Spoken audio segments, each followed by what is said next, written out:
तुलनात्मक लोक प्रशासन के परिभाषाओं के संदर्भ में मैंने गत व्याख्यान में बताया।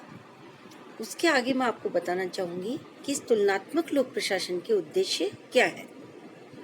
तुलनात्मक लोक प्रशासन प्रशासनिक व्यवस्थाओं का विश्लेषण करके ज्ञान को एकत्रित, व्यवस्थित व विस्तृत करता है। इसके प्रमुख उद्देश्यों को हम कुछ बिंदुओं से स्पष्ट कर सकते हैं, जैसे कि पहला, विशिष्ट प्रशासनिक संरचनाओं तथा प्रणालियों का अध्ययन करके सामान्य नियमों तथा सिद्धांतों का निर्माण करना। दूसरा, विभिन्न संस्कृतियों, राष्ट्रीय व्यवस्थाओं का विश्लेषण और व्याख्या करना। तीसरा उद्देश्य है विभिन्न प्रशासनिक प्रणालियों, पद्धतियों का तुलनात्मक अध्ययन कर उनकी सफलताओं एवं असफलताओं के कारणों का पता लगाना। चौथा उद्देश्य है इसका तुलनात्मक अध्ययनों से प्राप्त विश्व की प्रशासनिक व्यवस्थाओं से परिचित होना। नेक्स्ट, तुलनात्मक लोक प्रशासन का उद्देश्य है विकासशील देशों में नई नई प्रविधियों के प्रयोग को बढ़ावा देना। नेक्स्ट, लोक प्रशासन के अध्ययन के क्षितिज को व्यापक, व्यवहारिक और वैज्ञानिक बनाना है। इस प्रकार सारांश में हम कह सकते हैं कि तुलनात्मक लोक प्रशासन विश्लेषणात्मक विधा है, अर्थात विकसित और विकासशील देशों की प्रशासनिक व्यवस्थाओं के बीच जो अंतर है वो क्यों है और किन कारणों से है, यह पता लगाना। साथ ही साथ विभिन्न देशों की प्रशासनिक व्यवस्थाओं में क्या तुलना है, क्या अंतर है, क्या समानताएं हैं, क्या असमानताएं हैं, इन सब की जानकारी लेना। और सबसे बड़ा उद्देश्य है लोक प्रशासन के अध्ययन को अधिक व्यापक, व्यवहारिक और वैज्ञानिक बनाना है। इसी संदर्भ में तुलनात्मक लोक प्रशासन की प्रकृति को हम स्पष्ट करेंगे। तुलनात्मक लोक प्रशासन में विभिन्न राज्यों की सार्वजनिक प्रशासनिक संस्थाओं का विभिन्न संस्कृतियों के संदर्भ में तुलनात्मक अध्ययन किया जाता है। फेरल हैडी ने तुलनात्मक लोक प्रशासन की प्रकृति को 4 रूपों में विभक्त किया है। पहली, एक सुधरी हुई पारस्परिक प्रकृति, अर्थात इसमें विभिन्न प्रशासनिक संस्थाओं तथा संगठनों के मध्य तुलनात्मक अध्ययन किया जाता है तथा विश्लेषण कर निष्कर्ष प्राप्त किए जाते हैं। दूसरा, विकासमान प्रकृति। इस प्रारूप में सामाजिक आर्थिक विकास के कारण उत्पन्न हुई समस्याओं का तुलनात्मक अध्ययन किया जाता है। तीसरा, सामान्य प्रणाली का प्रारूप। सामान्य प्रणाली के प्रारूप से तात्पर्य यह है कि सामाजिक वातावरण के अनुरूप प्रशासन तंत्र संचालित होता है, अतः सामाजिक वातावरण के अनुरूप ही ऐसा प्रारूप निर्मित किया जाए जो प्रशासन पर लागू किया जा सके। प्रकृति के संदर्भ में नेक्स्ट अन्य एक प्रारूप है जो कि मध्यवर्ती सिद्धांतों का प्रारूप है। मध्यवर्ती सिद्धांतों के प्रारूप से तात्पर्य उन सिद्धांतों से है जिन्हें सभी पक्षों पर व्यवहारिक रूप से लागू किए जा सकते हो तथा जिनका विश्लेषणात्मक परीक्षण किया जा सकता हो। इस प्रकार इसकी प्रकृति सिद्धांत निर्माण के लिए महत्वपूर्ण योगदान देती है। रॉबर्ट टी गोलम्युस्की ने तुलनात्मक लोक प्रशासन की 3 विषय वस्तुओं को बताया है। पहला, ध्यान केंद्रित करने योग्य विषय को महत्व देता है। दूसरा, परिणाम दे सकने वाले प्रयासों को अधिक महत्व देता है। तीसरा, अध्ययन पद्धतियों या दृष्टिकोणों को अपनाने के लिए प्रेरणा प्रदान करता है। इसी प्रकार रिग्स ने 1962 में प्रकाशित अपने एक लेख लोक प्रशासन के तुलनात्मक अध्ययन की प्रवृत्तियां में कहा है कि लोक प्रशासन के तुलनात्मक अध्ययन में 3 प्रवृत्तियां देखी जा सकती हैं।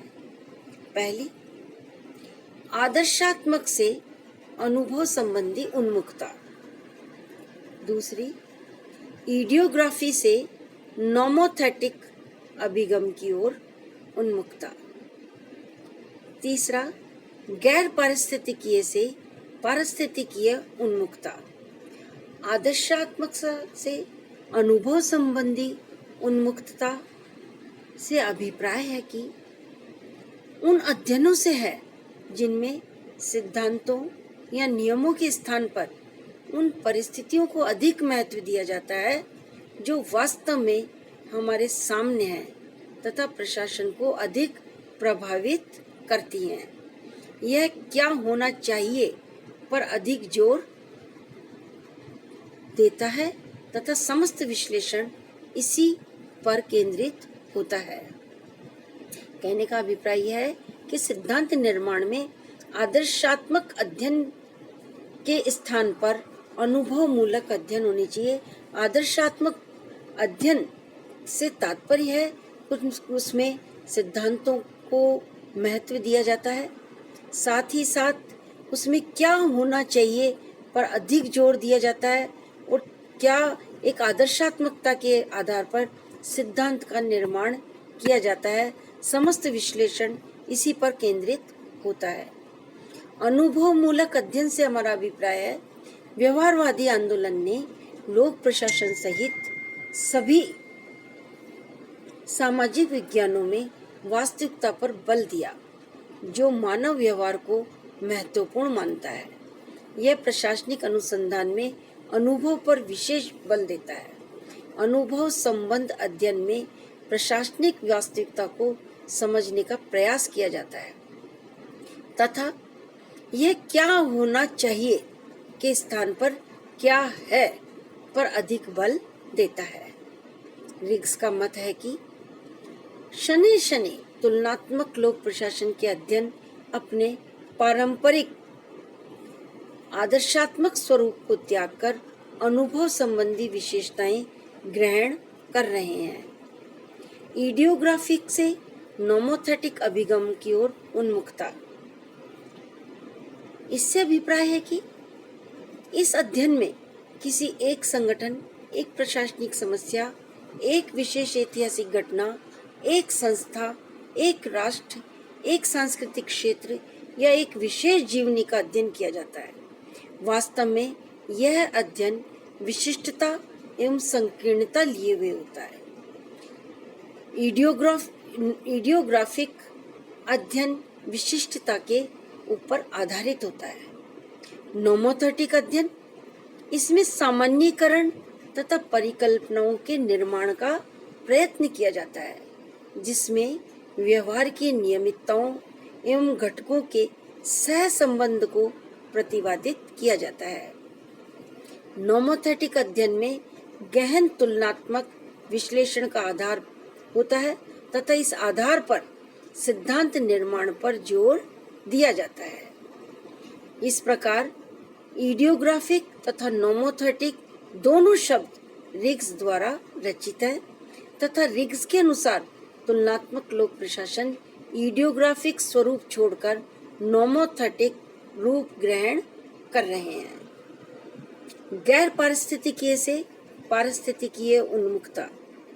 इससे अभिप्राय है कि गैर पारिस्थितिकीय अध्ययन इसके अंतर्गत लोक प्रशासन को प्रभावित करने वाले सामाजिक, आर्थिक, राजनीतिक, सांस्कृतिक तथा भौगोलिक पर्यावरण के संदर्भ में प्रशासनिक संस्थाओं का विश्लेषण कम किया जाता है। अतः इस अध्ययन में प्रशासन का पर्यावरण पर प्रभाव तथा पर्यावरण का प्रशासन पर पड़ने वाले प्रभाव का विश्लेषण बहुत कम किया जाता है। और पारिस्थितिकी अध्ययन के अंतर्गत लोक प्रशासन अपने आसपास की सामाजिक प्रकृति, सामाजिक मूल्यों, राजनीतिक दशाओं, ऐतिहासिक संदर्भों, आर्थिक स्थिति व परंपराओं से न केवल प्रभावित होता है वरन प्रशासन इन सभी सामाजिक, आर्थिक, राजनीतिक, सांस्कृतिक कारकों को भी प्रभावित करता है। अतः प्रशासनिक संस्थाओं का अध्ययन बिना पारिस्थितिकीय संदर्भ में कभी भी नहीं किया जा सकता।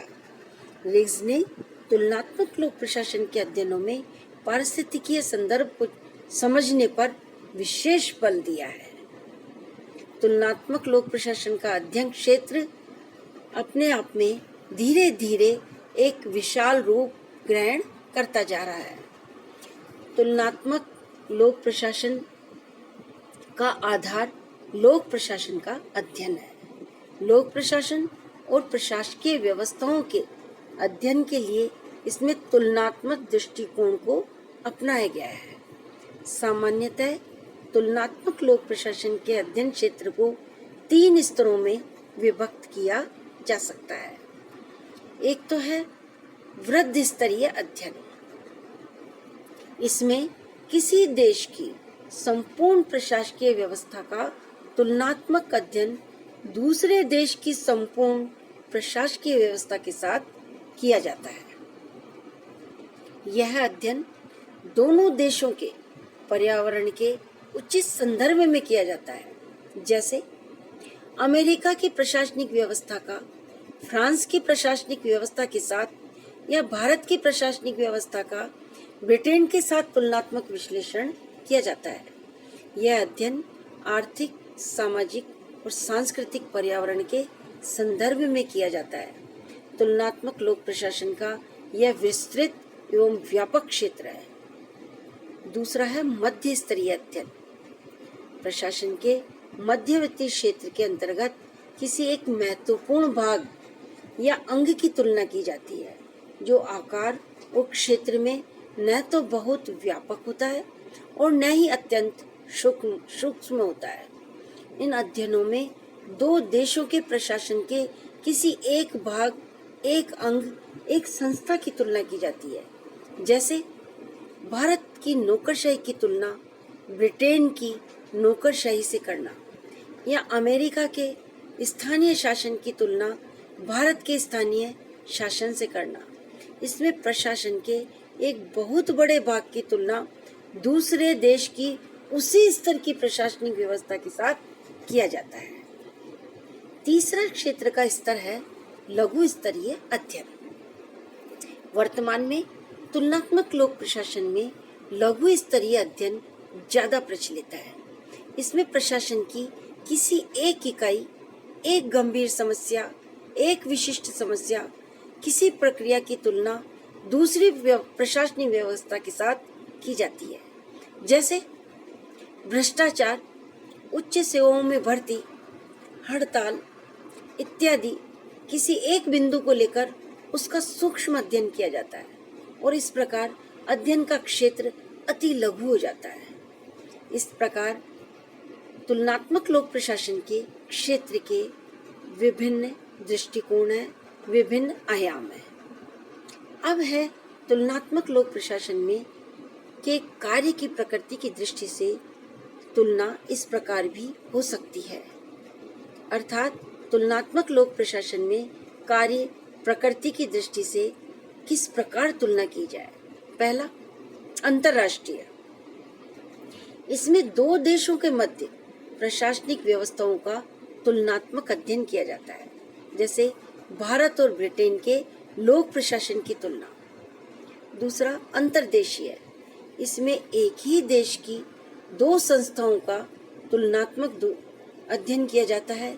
यह क्षेत्र देश के अंदर ही हो सकता है, जैसे राजस्थान और मध्य प्रदेश में नगरीय स्थानीय प्रशासन की तुलना। तीसरा है अंतर सांस्कृतिक। इसमें 2 भिन्न भिन्न संस्कृतियों के देशों के मध्य प्रशासनिक व्यवहार की तुलना की जाती है। जैसे भारत और फ्रांस में लोक सेवाओं के मध्य तुलना। समसामयिक। इसमें वर्तमान समय में 2 देशों के मध्य प्रशासन की तुलना की जाती है।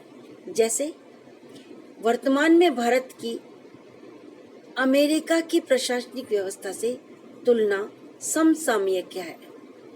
संकर सामयिक, इसमें समय के अंतराल से दो प्रशासनिक व्यवहारों की तुलना की जाती है, जैसे भारतीय प्रशासन की कौटिल्य के प्रशासन से तुलना। सारांश में यह कहा जा सकता है कि तुलनात्मक लोक प्रशासन का क्षेत्र भी उतना ही विस्तृत है जितना कि स्वयं लोक प्रशासन का कार्य क्षेत्र है। इस प्रकार आज हम इसमें लोक प्रशासन के उद्देश्य और इसके क्षेत्र की, इसके अध्ययन के क्षेत्र का विवेचन किया है और इसके बारे में आपको बताया गया है।